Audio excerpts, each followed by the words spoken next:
Would you suffer torture for your faith? Would you forgive the very hand that tore open your flesh if it meant following Christ to the end?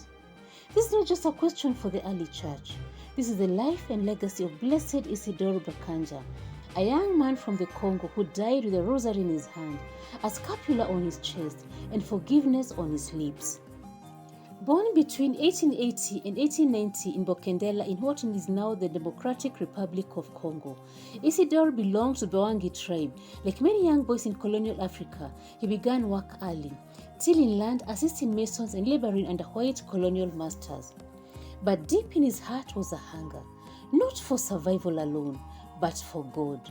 In 1906, through the work of Trappist missionaries, Isidore encountered the gospel. He was only 18 years old when he was baptized, but his conviction was unshakable.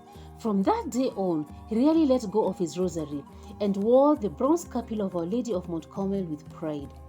Though untrained, he became a natural catechist, sharing Christ with anyone who would listen. Not even the plantation fields could quiet his evangelizing spirit. But in colonial Congo, a black man with spiritual fire was seen as a threat. Isidore's Belgian employer, like many agents of the rubber trade, was an atheist and violently opposed to the faith. Missionaries were often hated for promoting workers' dignity and advocating for justice. Isidore's employer forbade him from sharing the faith with other workers, mocking him with the nickname "Mon Père," my father, as a sarcastic jab at his devotion. But Isidore would not back down. When he asked for permission to visit home, the agent refused. When he was warned not to teach others to pray, he continued. "You'll have the whole village praying and no one will want to work," the agent yelled. Then came February 1909.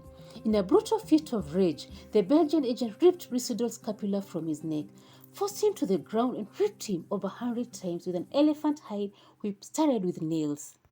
He was chained to a single spot day and night. His wounds became infected, his body torn open and left to rot. Fearing government inspection, the agents relocated him to a nearby village, but Isidore, barely alive, dragged himself through the forest, leaning on 2 sticks to reach help.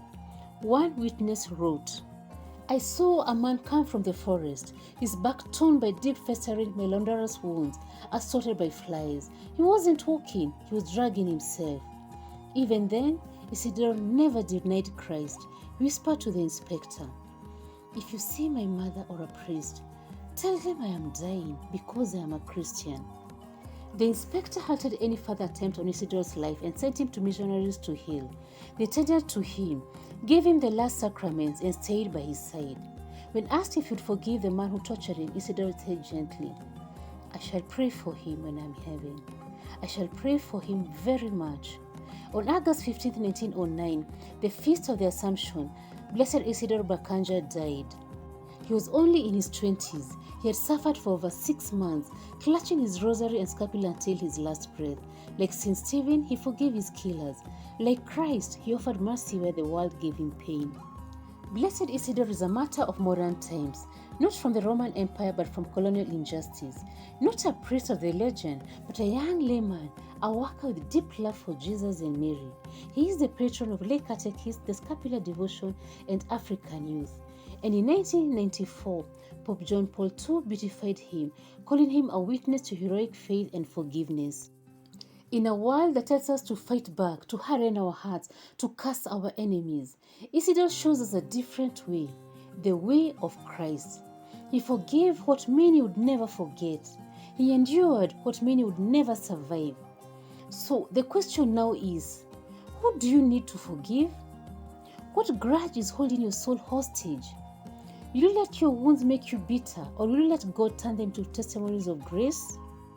Take a moment today, pray the Rosary, wear your scapular, and ask Blessed Isidore Bakanja to teach you how to suffer well, forgive fully, and love fearlessly. If this story moved you, like, subscribe, and share, because the world needs to hear the story of this young African martyr, a man who held tight to heaven, even as earth tried to break him. Blessed Isidore Bakanja, pray for us.